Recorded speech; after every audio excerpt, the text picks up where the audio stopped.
하고 품격 있는 일상교육의 모든 것 라이프스타일 교육TV 김은형입니다. 오늘 문득 나는 정말 책 읽기를 얼마나 좋아하는 사람인가 라는 생각이 들더라고요. 그래서 정말 나 혼자만 그냥 읽는 게 아니라 여러분들과 함께 같이 읽는 게 정말 좋구나 라는 생각이 들었습니다.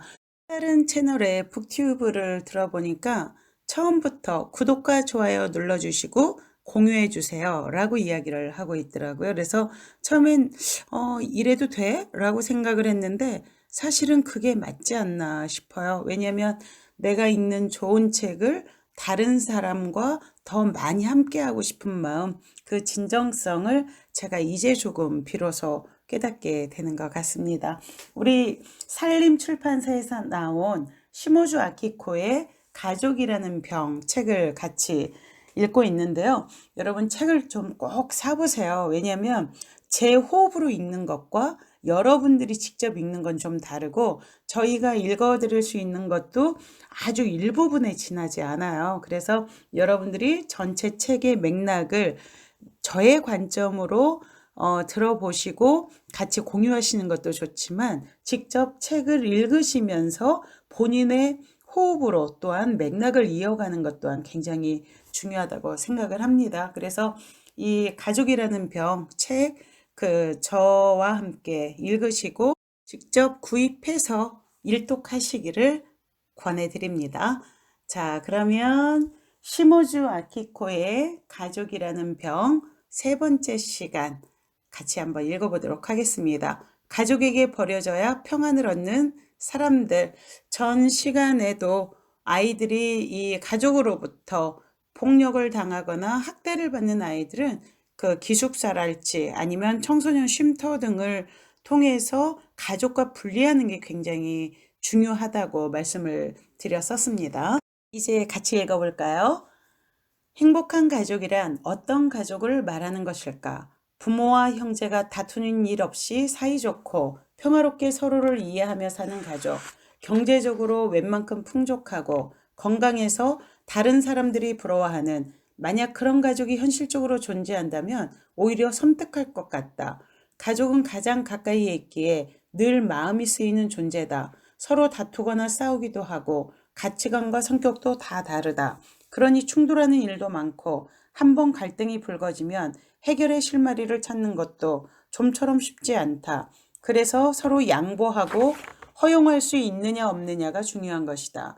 대부분 가족은 늘 살얼음판을 다니면서 위태롭게 균형을 유지하고 있다. 시소처럼 한쪽이 무거워지면 다른 한쪽을 무겁게 해서 균형을 잡는 것이다.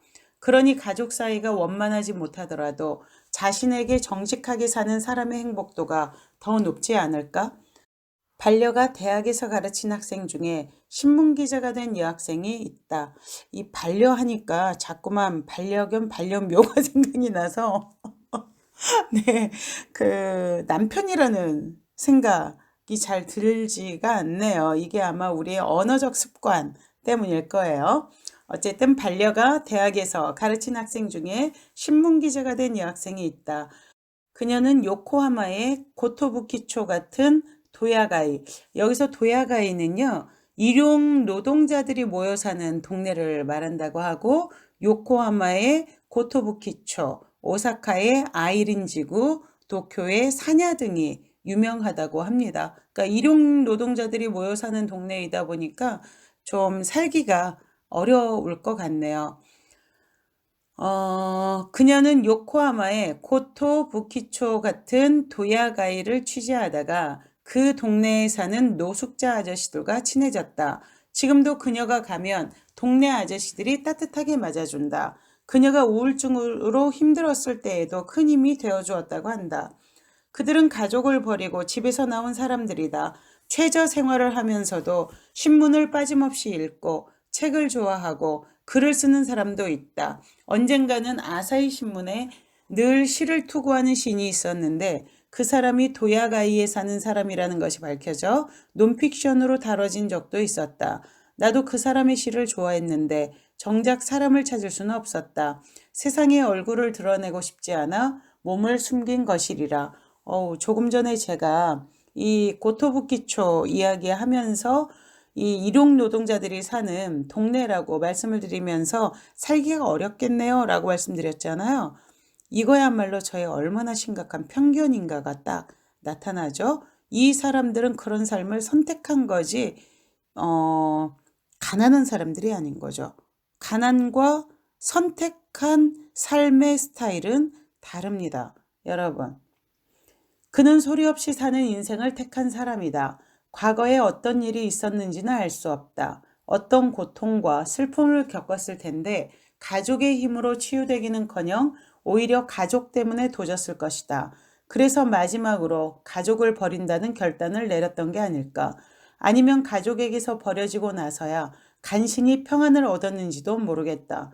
이거 충분히 이해가 되는 것 같아요. 오히려 코로나 때문에 가족들과 만나지 않으면서 편안해진 사람 많지 않아요? 저도 그런 사람 중에 하나인 것 같아요. 왜냐하면 나도 가족을 이해하기 어려운 부분이 있는데 가족들도 저를 이해하기 어려운 부분이 있는 거죠. 그리고 우리는 대체로 자기 삶의 기준과 경험에 의해서 상대방을 바라보기 때문에 절대로 완벽하게 이해할 수가 없습니다. 그래서 사람 사는 어느 곳이든 갈등이란, 심지어 제가 저희 딸을 무척 사랑하겠죠. 하지만 이해할 수 없는 부분이 있어요. 근데 저희 딸도 어때요? 당연히 저를 이해할 수 없는 부분이 있는 거죠. 자, 그래서 가족에게 버려지고 나서야 간신히 평안을 얻는 사람들도 있다는 건 너무나 당연한 이치다라는 이야기를 하고 있습니다. 가족도 한때는 찾아 나섰겠지만 그러다 포기했을 것이다. 인간은 어차피 태어날 때나 죽을 때나 혼자다. 혼자여서 가장 충족되는 일도 있다. 반려가 있는 나도 혼자 있는 시간이 가장 홀가분하고 좋다. 내일 일을 알 수 없는 고독한 삶을 사는 사람은 어떻게 마음의 평형을 유지할까? 아니 어쩌면 그들이야말로 스트레스가 없는 생활을 누리고 있는 것은 아닐까? 스미다 강변과 우에노 공원에 종이 상자로 집을 짓고 사는 노숙자들도 마찬가지일 것이다. 단속이 나오면 그때만 철거했다가 다시 돌아온다. 한 번 맛보면 그 이상의 자유도 없는지 모른다. 일본의 굉장히 유명한 교육 프로그램 중에 일본의 어느 LG나 삼성 같은 그런 그 전자제품 회사였는데 아이들에게 그 제품, 냉장고, 세탁기와 같은 제품의 그 상자를 제공을 하고요. 아이들은 그 상자를 가지고 자기가 앞으로 어떤 집에 살을까를 꿈꾸면서 자기만의 집을 지쳐. 이 활동은 학교 운동장에서 이루어지는데 그래서 그 집에서 1박 2일을 하면서 아이들이 공동체 체험 그 활동을 하게 되죠. 마을이 만들어지는 거죠. 그래서 그곳에서 서로 공생할 수 있는 먹거리를 나눠 먹기도 하고 그러한 그 모습을 볼 수가 있죠. 좋은 교육 프로그램이다라고 생각을 했는데 지금 여기에서 보니까 아예 그런 집에서 사는 사람도 있네요. 어찌 보면 교육 프로그램 아이디어가 거기에서 누군가에게 의해서 발상이 되었는지도 모르겠다라는 생각이 드네요.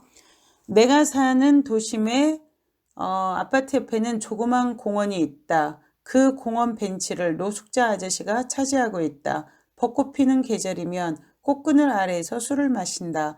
나는 어쩌다 그 아저씨와 얼굴을 아는 사이가 되어 한 번은 같이 술을 마신 적이 있다. 아저씨는 자신과 가족에 대해서는 단 한마디도 하지 않았고 나 역시 묻지 않았다. 정치와 사회 얘기를 나누며 꽤 즐거운 시간을 보냈다. 공원에 사는 고양이 산짱도 그를 잘 따라 밤에는 같이 잔다고 했다. 그런데 그 아저씨의 모습이 하루아침에 사라지고 말았다. 벤치는 철거되고 그 자리에 걸터 앉을 수 있는 조그만 바위가 놓여 있었다. 아파트 주민 누군가가 구청에 신고했는지도 모르겠다. 이 겨울 하늘 아래 어디로 갔을까 생각하니 걱정스러워 견딜 수가 없었다. 공공기관은 가족이 없는 사람에게 더 매정하다. 가족이 있으면 안심한다. 그 가족이 어떤 가족일지라도 부모의 학대 때문에 아이들이 사망하는 예가 있다. 기관은 부모가 학대한 사실을 파악하고 있으면서도 친부모가 그랬다는 이유로 가족이 있다는 이유로 주의 정도에만 그친다. 그래서 사태를 사전에 막지 못하는 사례가 많다. 이거 정말 비일비재합니다, 여러분. 한번 말씀드리지만 코로나 집콕 시대에 우리가 아이들을 돌본다는 것 자체가 이 온라인 학습을 위해서 컴퓨터 기기를 사주는 것이 맞는 건지, 아니면 정말 우리 무지한 어른들, 부모들로부터 우리가 알지도 못하는 학대와 폭력을 자행해서 아이들을 더 힘들게 하고 있는 것은 아닌지, 우리 스스로 성찰하고 반성을 해 나가야지만이 아이들이 정말 제대로 살아나갈 수 있습니다. 정인이가 양모한테 살해를 당한 것처럼 육체적인 폭력만이 아니라 정신적인 폭력, 심리적인 폭력, 이것도 다 폭력에 속합니다. 그래서 우리 스스로가 내가 내 아이한테 잘 먹이고 그리고 온라인 학습 잘 지원하고 있다고 생각을 하면서도 아이들한테 샤우팅 창법, 하지 마! 이렇게 하고 있는 것은 아닌지, 그리고 나도 모르게 쟤 지금 공부를 하는 거야 안 하는 거야 라면서 조마거리면서 아이에게 불안과 그리고 부정적인 에너지를 전달하고 있는 것은 아닌지 성찰해 봐야 될 때라는 거죠. 다음 장 읽어보도록 하죠. 고독사는 불행이 아니다. NHK의 다큐멘터리였다고 기억한다. 오래전에 집을 나가 도야가이에서 생활하는 아버지를 찾아 나선 아들 얘기다. 아들은 아버지가 집을 나간 탓에 갖은 고생을 다 겪었다. 그래서 오래도록 아버지를 원망했는데 성장해서 취직을 하자 아버지가 왜 집을 나갔는지 의문을 품고 찾아 나섰다. 그리고 오사카의 아이린 지구에 살고 있다는 것을 알아냈다. 그는 마음을 다지고 친아버지를 만나러 갔다. 태어난 지 얼마 안 되어 헤어졌기 때문에 얼굴도 가물가물했다. 처음에는 어색했지만 몇 번 만나보다 보니 조금씩 대화가 통하게 되었고 친근감도 생겼다. 아들은 나고야에서 새 일자리를 찾아 명절이나 무슨 일이 있을 때는 아버지와 함께 식사도 하게 되었다. 그리고 조금 여유가 생기자 집을 구해 마침내 아버지와 함께 살게 되었다고 한다. 가족의 새로운 탄생이다. 아버지도 기뻐하는 눈치였다.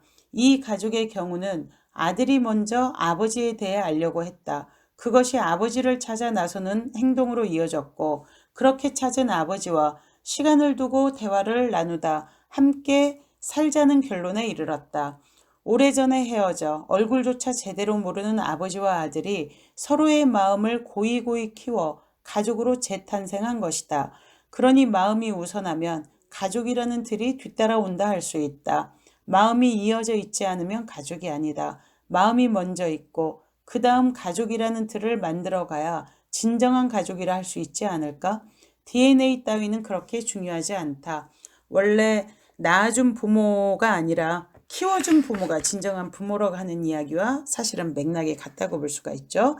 내 집에서 죽고 싶다. 이렇게 생각하는 사람들이 많다. 요즘은 내 침대에서 죽고 싶다고 해야 할까? 아무튼 사실 요양원에서 거의 우리가 죽어나가죠. 여러분, 세상에서 가장 위험한 곳이 어딘지 알아요? 침대라고 그러죠. 세상 모든 사람 95%가 자기 침대에서 죽는데요. 하지만 우리는 모두 안전하게 집에 있으세요 라고 이야기를 하고 있죠. 사실은 우리가 만약에 죽음이 두렵다면 집처럼 무서운 곳이 없죠. 왜? 우리가 모두 대부분이 죽어가는 침대가 집에 있잖아요. 근데 요즘에는 다시 또 사회 풍속도가 바뀌어서 요양원 침대에서 죽는 것이 일반적이죠. 사실 이 죽음을 두고 우리가 삶이 위험하다라고 말할 수 있을까요? 우리 존재들 자체가 태어날 때부터 죽음을 향해서 달려가게 되어져 있잖아요. 그러니 이제 좀 우리가 사유 패턴을 달리 해보면 어떨까요? 자, 마지막 장으로 가보죠. 둘밖에 없는 가족. 우리 부부는 단둘이 살고 있다. 내 아버지와 어머니는 20년도 더 전에 돌아가셨지만 반려의 어머니는 100살까지 장수했다. 2011년 3월 11일 동일본 대지진이 발생한 후 한 달 만에 돌아가셨다. 그 3월 11일 이후 재해를 당하지 않았는데도 죽은 사람이 많은 것은 어째서일까? 반려의 어머니, 즉 나의 시어머니는 나이가 들면서 기억은 희미해졌지만 그 나이가 되어도 정신은 또렷했다. 다리가 불편해 휠체어를 사용하면서 3년 정도 시설에 있었는데 한 달에 한 번은 뵈러 갔다. 효자인 반려는 일주일에 한 번은 꼭 찾아가 탁자 위에 꽃병을 새 꽃으로 장식했다. 간병하는 사람도 그 꽃을 즐겨 바라보았다. 반려는 10년 전부터 꽃에 새롭게 눈을 떠 우리 집 꽃도 그가 장식한다. 들꽃을 취급하는 꽃가게 주인과 친해지는 바람에 자기 방식대로 자유롭게 꽃을 꽂는다.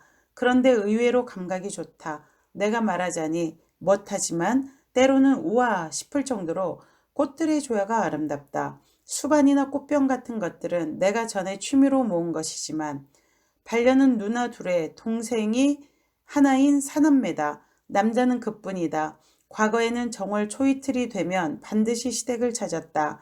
부엌에서 일하는 사람은 시어머니와 근처에 사는 시누이, 그리고 요리를 좋아하는 반려였다. 나는 술을 좋아하는 시아버지와 식탁에 마주 앉아 술을 홀짝홀짝 마셨다. 며느리가 일하는 풍경이 없는데도 모두 이상해하지 않았다. 사람마다 집안마다 나름의 방식이 있는 것이다. 음식이 완성되면 식탁에 모두 둘러앉는다. 한동안은 그렇게 단란했다. 시아버지가 돌아가시고 시어머니가 시설에 들어간 후에도 정월 초이틀에는 장만한 설 음식과 술을 들고 시어머니의 방을 찾아가 새해를 축하했다. 지금도 여전히 수입을 따로 관리하는 우리 부부는 자기 것은 자기가 산다. 공동으로 쓰는 돈은 대충 절반으로 나눈다. 각자 잘하는 분야가 따로 있어 정확하게 계산하지는 않아도 그 기본 방침은 유지하고 있다. 나이를 먹어서 수입은 늘지 않지만 반려는 방송국과 대학에서 근무한 덕분에 연금이 나오고 나는 때로 책이 팔려 뜻하지 않은 수입이 들어오곤 한다. 균형이 유지되는 한 우리는 지금의 방식을 고수하면서 생활하려 한다. 그런데 생활은 그렇다 치고 단둘이 살면서 우리의 마음을 교류하는 건 어떻게 되어가고 있을까? 가족이란 말할 필요도 없이 형태의 문제가 아니라 소통하고 상대를 배려하는 마음의 문제인데 일상생활에서는 종종 잊어버리지만 무슨 일이 생기면 그 의문이 얼굴을 드러낸다. 젊었을 때는 반려가 특파원으로 외국에 나가 있는 일이 많아 별거가 잦았다. 나는 따로 하는 일이 있으니 같이 외국에 나간다는 것은 생각도 할 수 없었다. 반려가 중동 특파원으로 베이루트에 한 3년 있었을 때 해외 취재를 가게 되면 돌아오는 길에 잠깐 들르는 정도가 다였다. 직함만 중동지국장이지 현지에는 비서와 가정부 그리고 운전사를 제외하면 지국원은 반려 한 명뿐이었다. 중동 전쟁이 끝나고 베이루트는 내전에 휩싸였다. 중동의 파리라 불리는 해변의 아름다운 도시가 파괴되었다. 당시 베이루트는 일본 항공을 비롯해 대형 은행과 종합상사의 지점과 지사가 있어 일본과 중동의 교류 거점이었다. 그러나 내전으로 지점 대부분과 지사가 카이로 등 다른 지역으로 자리를 옮겨갔다. 또 신문, 텔레비전, 통신사 등 저널리즘의 중심이었고 일본 적군파도 잠복해 있었으며 팔레스타인 난민촌도 여러 군데 있었다. 나도 몇 번 취재하러 간 적이 있는데 매일같이 국경을 넘어와 폭격하는 이스라엘 전투기 등 그때마다 불안한 정황을 피부로 느끼곤 했다. 내전이 점점 격렬해지면서 우리나라 사람 대부분이 베이루트에서 철수하는 가운데 저널리스트들만 남아 정보를 전했다.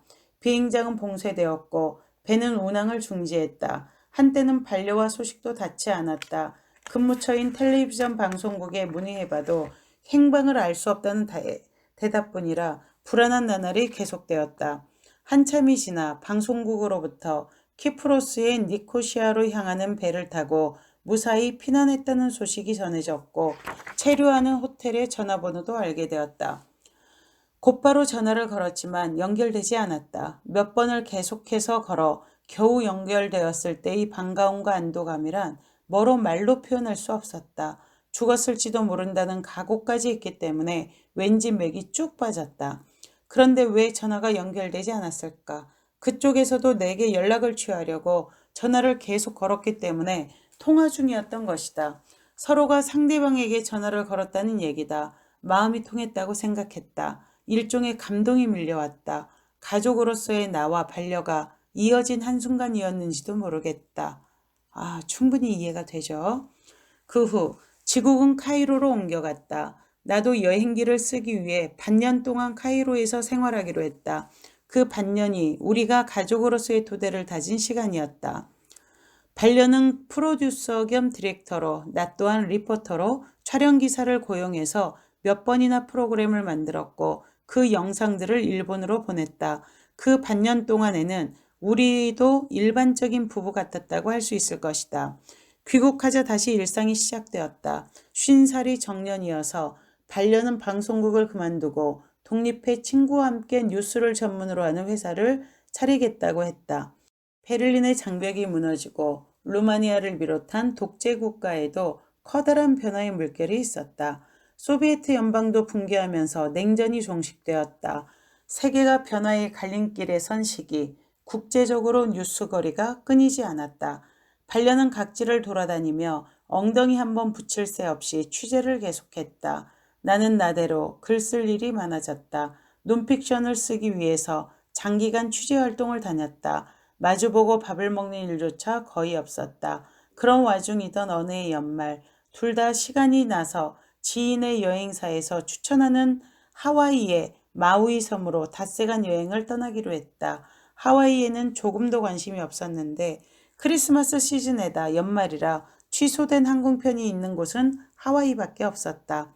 속이 좀 좋지 않다고 했지만 반려는 마우이의 호텔에 도착해 점심을 먹으면서 가볍게 맥주도 마시고 저녁 때까지 쉬었다. 그런데 몸이 뜨끈하다고 해서 열을 재어보니 40도에 가까웠다. 프런트의 문 위에 의사를 소개받았다. 진찰 결과 맹장염에 복막염이 겹쳤을지도 모른다는 의사의 소견. 섬의 병원이 딱 하나 있는데 빨리 그곳으로 가서 곧바로 수술을 받지 않으면 목숨이 위험하다고 했다. 다음날 아침 나는 수술실 문 앞에서 수술이 끝나기를 기다리고 있었다. 도중에 수술실에서 나온 간호사 말이 장이 뒤엉켜 시간이 걸린다고 했다. 창백한 얼굴로 실려 나온 반려는 바다가 보이는 개인 병실로 옮겨졌다. 그 시점에서도 나는 당시 일어난 일들을 심각하게 생각하지 않았다. 그런데 수술 자리가 유착되어 며칠이나 방귀가 나오지 않았다. 또다시 개복 수술이 이어졌다. 안 그래도 마른 사람이 급속하게 쇠약해졌다. 그리고 한 달이나 입원, 귀국할 수도 없고 아는 이 하나 없는 곳에서 나는 어쩔 줄을 몰랐다. 크리스마스가 지나고 새해를 맞았다. 어느 날 병실에 일본인 목사가 나타났다. 곤란에 처한 사람들을 정기적으로 면회하고 있다면서 우리를 성심성의껏 대해주어 믿고 의논할 수 있었다. 나는 일도 하지 않고 병상을 지켰다. 그런 상황에서 호텔에서 생활하는 나를 염려한 목사 부부가 자택에 머물게 해주었다. 귀국할 때까지 참 신세를 많이 졌다. 알지도 못하는 우리에게 진심 어린 봉사를 아끼지 않은 것이다. 교회에 다니는 신도들도 하루가 멀다고 꽃을 들고 찾아와 병실을 꾸며주었다. 환자 시계에서는 나오지 않는 죽도 끓여다 주고 태어날 때에는 팥밥까지 지어주었다. 그 고마움에 뭐로 답하면 좋을지 그전까지 면식조차 없던 사람들이다. 귀국할 때도 수시로 거지를 바꿔야 하는 반려를 보살피기 위해 고마다라는 일본 이름의 일본계 2세 수간호사가 동행했다. 많은 사람 덕분에 반려는 지금도 건강하게 잘 살고 있다. 그때 깨달은 것이 봉사의 의미다. 우리나라 사람들은 잘 아는 사람에게는 친절하지만 모르는 사람에게는 냉담하다. 가족, 지인, 친척과는 더할 나위 없이 끈끈한 유대를 유지하지만 관계없는 사람에게는 손바닥을 뒤집듯 태도를 바꾼다. 사실 우리 자신들도 그런 점들이 많죠. 기생충이란 영화에서 사실은 이러한 단편을 잘 보여주고 있는 것 같아요. 그런데 유럽이나 미국은 다르다. 하와이에서 알게 된 어떤 사람은 공경에 처한 사람이 있으면 모르는 사람이라도 아는 사람 버금가게, 아니 그 이상으로 손을 내밀어 도움을 베푼다고 한다. 밑바탕에 기독교 정신이 자리하고 있는 까닭인지 진정한 봉사 정신으로 투철했다. 나도 언젠가 누군가에게 그 빚을 갚아야 한다고 생각했다. 귀국해서 3년까지 반려는 빚쩍 말라 무리를 할 수 없는 상태였다. 나는 필요 이상 신경을 쓰면서 안달했다. 한쪽이 병을 앓으면 다른 한쪽이 보살피는 것은 당연한 의무다. 무슨 일이 생기면 상대를 배려하고 돕는 것이 가족이다. 진정한 가족은 핏줄로 이어진 가족을 뛰어넘는 곳에 존재한다. 사실 핏줄이지만 냉담하고 있는 사람들 많죠. 서로 만나지 않고. 이게 우리의 현실이기도 하죠.